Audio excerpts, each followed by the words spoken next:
we are rocking and rolling. Right. So we are here today on another episode of Conversation with Strangers, and I am here with Erin Grey. All right, Erin Grey. Now, we met because of Facebook and filmmaking stuff. Right. So, what is your love of film? Where does all this come from? Just something I kind of started to dabble in. I'm by nature an artist, so it kind of bleeds into everything. And as I was getting older, I was kind of searching for something that I could do to tide me over, the rest of my days, and still be creative, do something I love, and be hopefully financially successful from it. So I started delving into filmmaking. I've kind of always dabbled in it as a child, done comic books and that kind of thing, so it kind of translated into it. All right. Now, I've noticed a lot of horror stuff related. Yeah. I mean, are you a big horror fan, I'll take it? Biggest horror fan, the biggest horror fan. Okay, Yeah. so, what's your favorite? Horror film? Yeah, what's your favorite horror film? That's kind of hard, but probably the one I watched the most is probably Friday the 13th, Part 6, Jason Lives. I mean, I've seen bits and pieces Yeah. of a lot of them. Like, they ran on the USA Network at 2 o'clock in the morning and everything. So I'm sure I've seen a piece of it, but I can't say specifically that I've seen that one. But Yeah. But is Jason your favorite, horror character? Pretty much. I couldn't even really tell you why, maybe because he's so merciless and unstoppable, Have you played the new video game? Yeah, actually, I'm one of the contributors that helped get the game made. Oh. Yeah, I got my name on the credits and everything. Oh, nice. Yeah. I've yet to play it. I've heard good things. I've heard bad things. I heard there's some issues, but it's just the concept of it sounds really, really cool, and it sounds fun. And I'm just I will get to play this eventually. Are you much of a gamer? Yeah, when I can. Usually it's relegated to late night hours here and there, but I'm gaming wise, I'm usually stuck playing things like Minecraft with my son or whatnot, but Yeah. There was a delay today because of children. So I saw the picture of I don't know if it's a boy or girl with the Jason mask. Oh yeah, that's my 3-year-old. He walks around with the Jason mask all day. Okay. So as somebody that's kind of looking to be a father in the next couple of years, what can you tell me about that experience? I'd say that it gets easier over time, and the first time it's very nerve-wracking. It's usually a trying experience up until about the age of 2. That's because you get no rest. You're at their mercy all the time. And the whole potty training thing, that kind of thing. So you're majorly inconvenienced. But when they start to get a little more independent, it gets easier, and they start to they're basically a shadow of you, So you can see however you were in your youth, it's basically the same thing, So you can kind of understand the things that they like to do and whatnot, and you get to kind of live your childhood over again and mold yourself, through them. Well, what do you hope for your children? That they become good people, good contributors to society, people with morals. Try to raise my kids, I guess, in an old school kind of way, but yet it's kind of non-traditional in a sense because, for instance, my kids have seen all horror movies, already. My 7-year-old, he's seen all the horror movies there is. The only one I probably won't let him see is something as extreme as The Exorcist.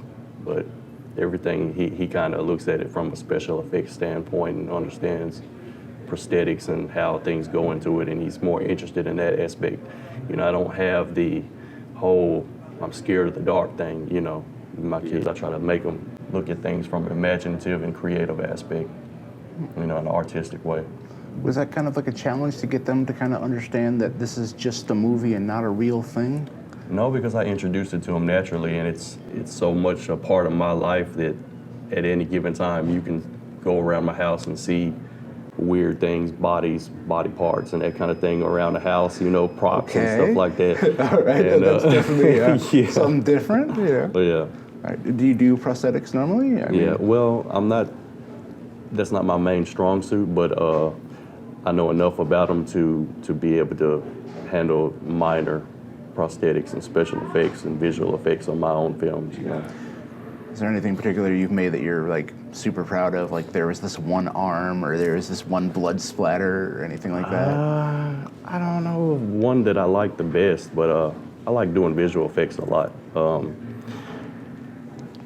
haven't had much chance to delve into the prosthetic side because a lot of the materials that you have to cast and mold and all that kind of thing is very expensive. Yeah. Yeah, and I've done that on a small scale because I also make toys, so I kind of, it's basically the same process, just on a larger scale. So I remember there was some bank robber somewhere, and he had like this $30,000 prosthetic, like real looking mask, and it's just like the costume. I can't remember if it was white or black and white, but like they were looking for a white guy and he was a black guy, in the white prosthetic mask, and it was just like, he's got this $30,000 prosthetic mask, and like I can only imagine like what goes into making something like that. Yeah, and it's definitely not a cheap process. Right. And it's just it's interesting though, because it's like filmmaking has come such a far way from the actual physical props to this CGI and FX stuff. Like where are you kind of like in this debate, the practical versus the VFX? I'm a fan of practical because when you have something concrete and something realistic, it just registers and reads better on film. But I definitely believe that there's a place for CG, and I guess if you're going to do CG, some of the best examples is probably like Jurassic Park. The CG that was in, you cannot distinguish practical from the CG. I think the CG should be well integrated and more or less used to enhance what practical you already have. Yeah. So I remember the first Jurassic Park, and it's like they really did build a Stegosaurus there. Yeah. But the running Velociraptors, those were all CGI, because to make that prosthetic would just, I can't even begin to imagine. Like I've seen I don't remember the guy's name, but there's that really one famous guy who did like the Alien and all the other stuff. Yeah. And like I've seen some of his big works, and it's just like, dude, like that's crazy. But then that thing, like it only moves its head, or maybe an arm or two. But the idea of like getting like a Velociraptor to like, just that. And That's for crazy. instance, in the Underworld series, the werewolves in that are men that are or actors, performers in suits. But how they got the look of the werewolves on that is the suit is integrated with stilts and a spring mechanism in the back leg, so it kind of gives it a animalistic look.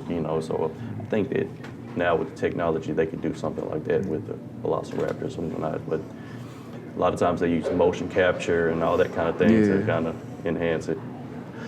So one of my questions that I kind of like to ask nowadays is, who are you? Well, like I said earlier, I'm, I guess, something that could put me into a nutshell as an artist. Just a creative, imaginative individual, and it kind of leaks out in everything that I do.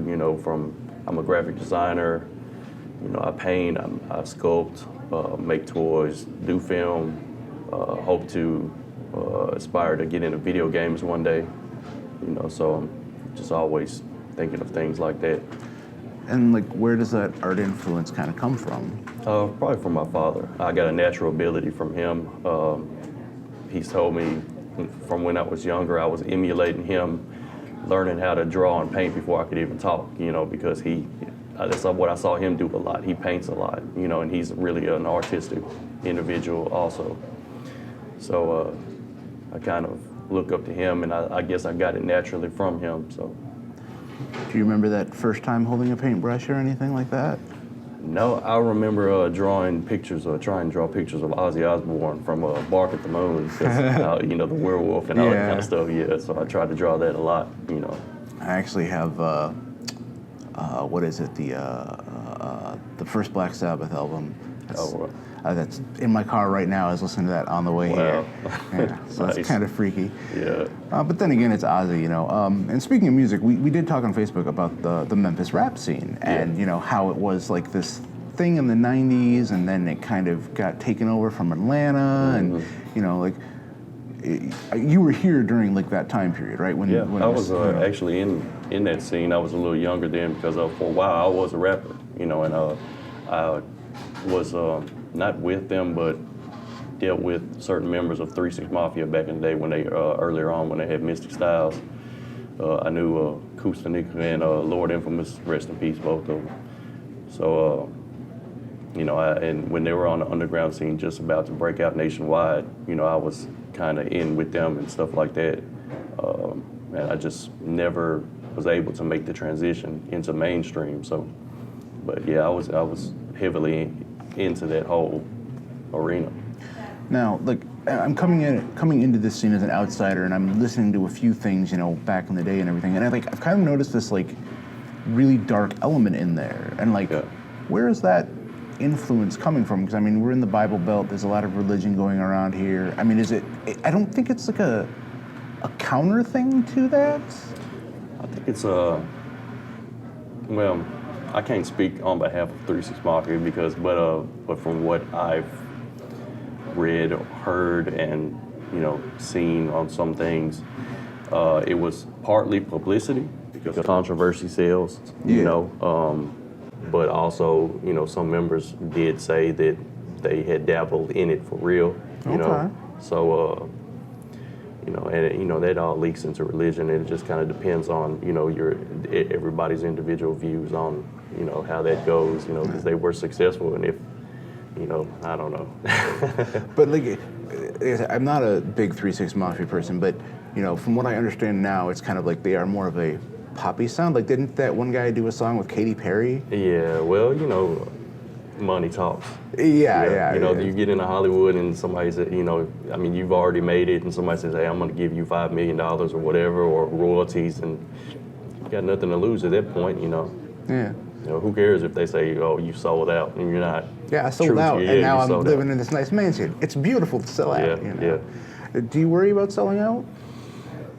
I don't know. See, right now, all I have is being real to myself, being true to myself, so I have nothing to sell out to, but I cannot speak on when that time comes, because selling out is defined differently by each individual. I might not think I'm selling out, but somebody else might, oh, you totally sold out. So, but I can't be worried about what other people got to say, you know, about it. I just have to weigh that on my own self. Is this selling out for myself, you know? So what is with the toys? Like, I'm curious, because you know. It's just something I dabbled in as kind of like a hobby, but it also makes me a pretty penny.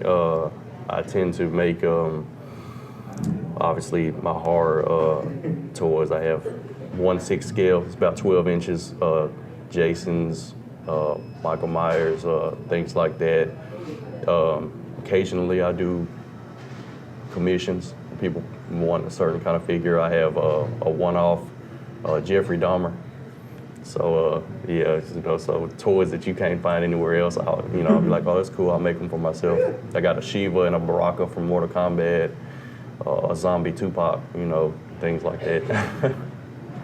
And speaking of Jeffrey Dahmer, like, there's a movie coming out about him. Are you aware? Yeah. Have you read the book? Oh yeah, the comic. Yeah. Yeah. It's pretty cool. Yeah, I heard about it and I eventually picked it up off eBay, and it's interesting to, like, you know, see this portrayal of a person kind of like, you know, as a human being. Yeah. And, you know, as a horror fan, like, do you find these horror figures to be kind of tragic figures? Like, from what little I know of Jason and Freddy, it's just like they went through these bad circumstances, and they are kind of tragic figures. Yeah. I mean, well, it just kind of depends on where your sympathies lie, you know, because admittedly, before I had children, I didn't have too much of a soft spot for kids. Couldn't really stand to be around kids. I'm uncomfortable around being around kids and that kind of thing. And as a parent, I couldn't understand certain things. Certain times I could watch certain movies that had scenes that tugged at your heartstrings because something happened to a kid. It wouldn't affect me. But now as a parent, it's changed, you know, so I guess depending on what circumstances you probably have gone through in your personal life, you may or may not relate to certain characters, these horror characters or real life characters, you know. So. Well, we are coming up to our 15 minutes, and I'd like to close these with you get to ask me a question. Oh, wow, you done flipped it on me. Well, we spoke about the filmmaking. What part of filmmaking do you enjoy, and what do you hope to bring about in your own filmmaking, and what genre do you like? I'm a big fan of documentaries. Like, I find, you know, documentaries generally lack special effects. They lack $100 million budgets or $100 million or billion-dollar goals. And like, Michael Moore is a bit of a controversial figure at the end of the day, but like his works are really powerful, you know, and just documentaries in general tend to be very powerful films, and they don't come from this imaginative place, they come from this very real place, and I really, really enjoyed that. And I think my favorite part about it is just like the editing process. Like in saying that, what I understand about professional editing is not so much about editing per se. It is, but there is a process, there is a way to go about it, and they kind of know going in what they are going to do. Whereas with a documentary, you're crafting a story from all this information. And that's what I like, is to just kind of have all these puzzle pieces and kind of, you know, put it all together and figure out what it's going to be ultimately. But with, you know, and there's nothing wrong with narrative, but it's like you kind of know going in, and as an editor, your biggest job is making other people happy per se. Or entertaining. You're telling, but it's like you have to tell who's ever paying the money, you have to be telling their story. And you do get some creative control, but it's not the same as like a documentary where it's like, okay, we now have all this footage, what is this story? And sometimes, we'd like to tell this, and you kind of got to work with it, but you still have a lot more creative freedom than, all right, here's your dailies, pick this shot, this one's better than this one, these 2 takes, all right, and throw in the color grade, and then this shot comes next, and we have to get the product in with the Nissan Volvo or whatever, and it's got to be clear in the background, and it's like, you know. That's the one beauty of being an independent filmmaker, is I don't have to answer to nobody on that. It's very true. And with that, we've had another episode of Conversations with Strangers. All right, appreciate it. Cool.